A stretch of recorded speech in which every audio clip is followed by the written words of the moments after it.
กินข้าวเจียวหอม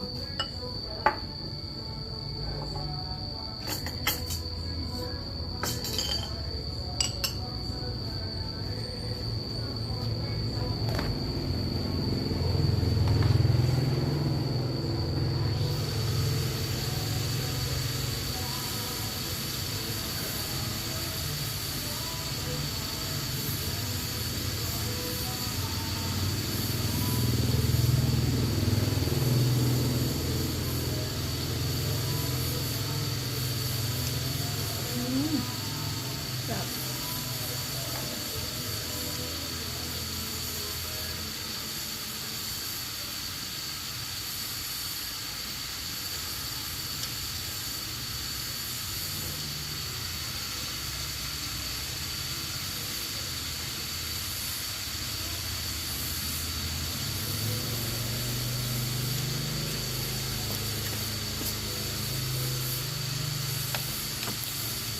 น้ำเย็นหรือน้ำเหนียว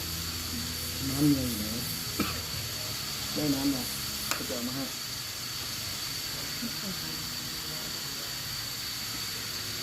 ตั้งเย็นครับช้างที่ผัดที่คิดว่ามีไทยไหม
กินนี่เราพูดกับว่าเอาเลย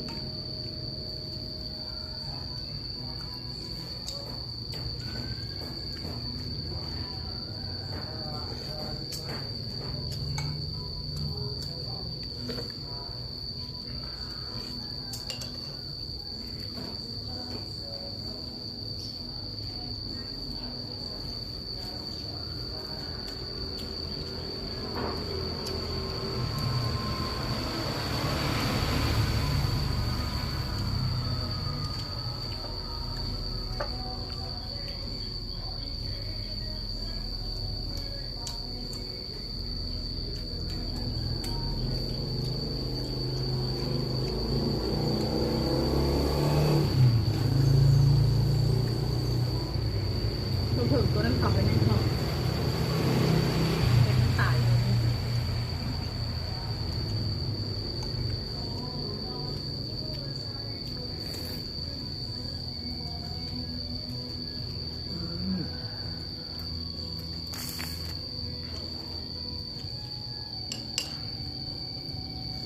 มาทางนี้โอ้มันจะไม่กล้ามันย่านคือมันจะบ้าใหญ่หอมตัด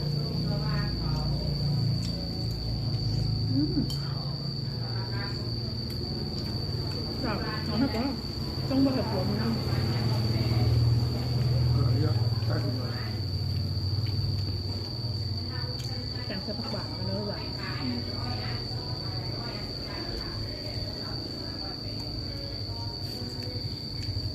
ที่มีมดจะอันนี้จ้ะ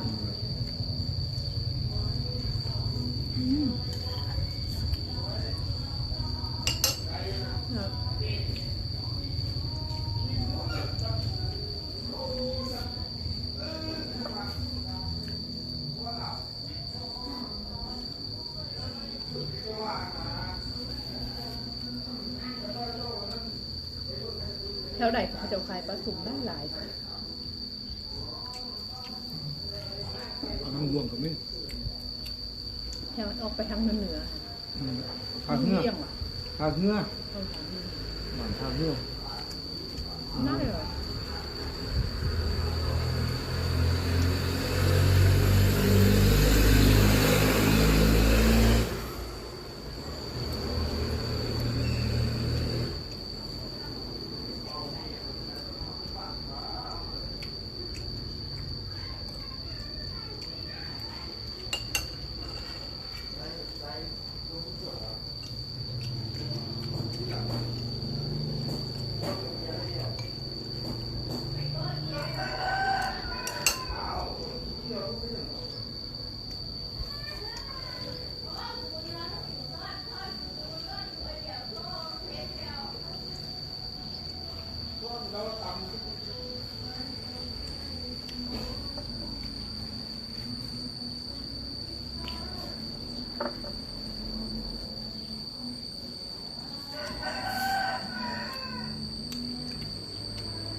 เบิ้งเกิดจะบ่มีใส่คนแบบเนาะไม่หลาน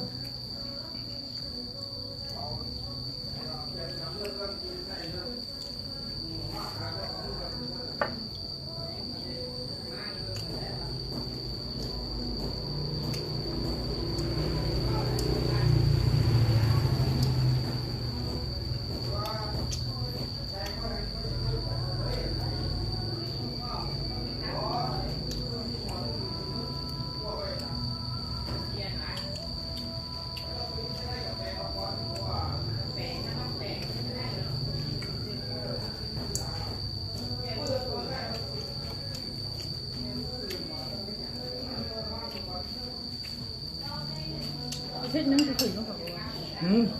อาทิตย์นึงจะถึงต้องขอว่า คือข้าว400ข้าวมันก็ครึ่งมาหน่อยนึงผักที่พี่หวานกัน3 วันก็รู้ผลแล้ว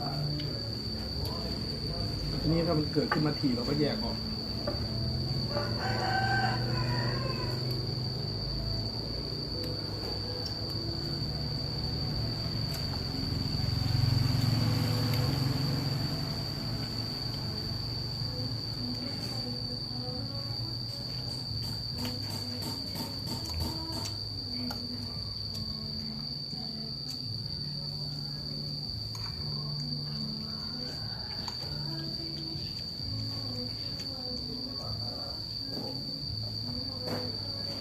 ในสิ่งไทย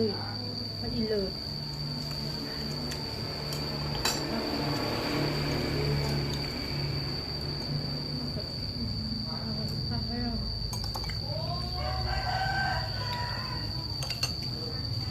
กินมันรสชาติ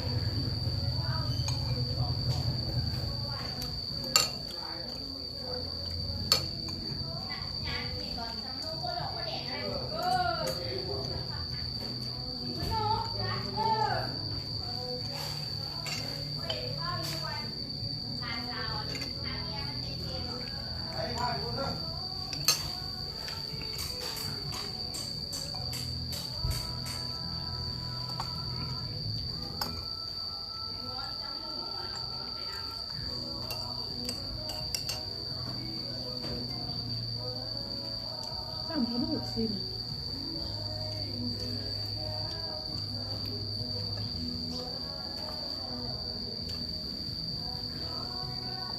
คือ3 ตอน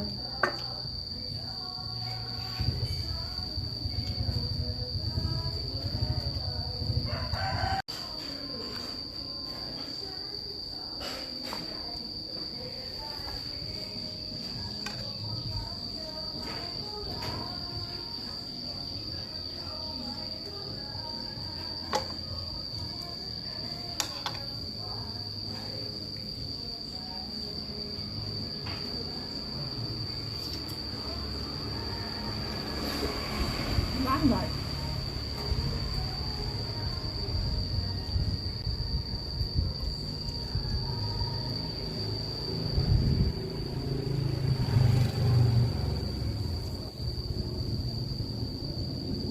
น่าเย็นๆนะ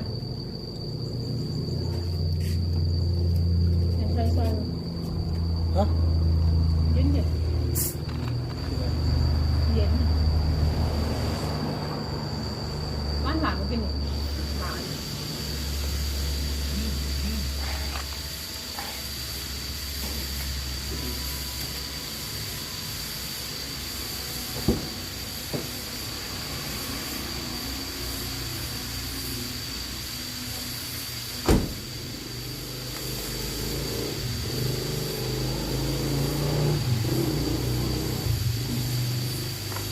มึงเนาะ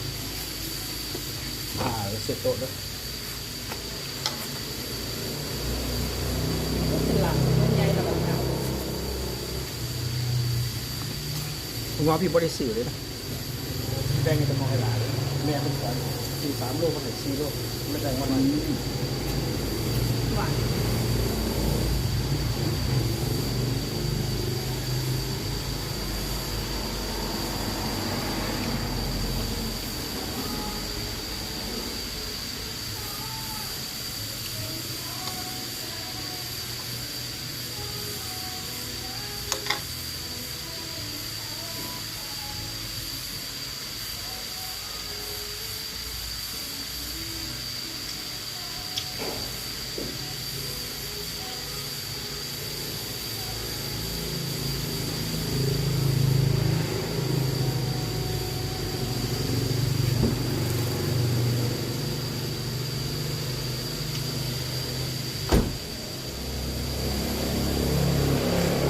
ป้าอยู่ในเมือง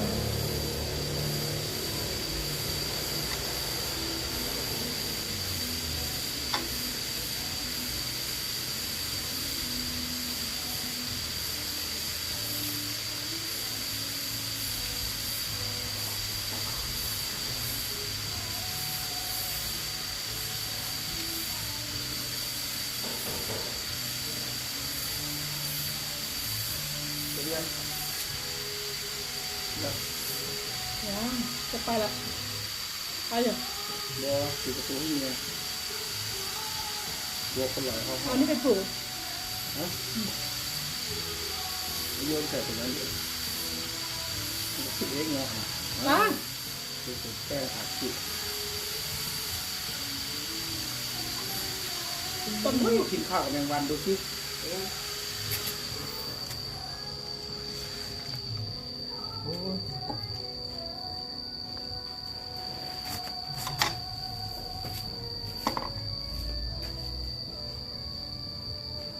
จักมันมาต้มอย่างแมงวันก็ได้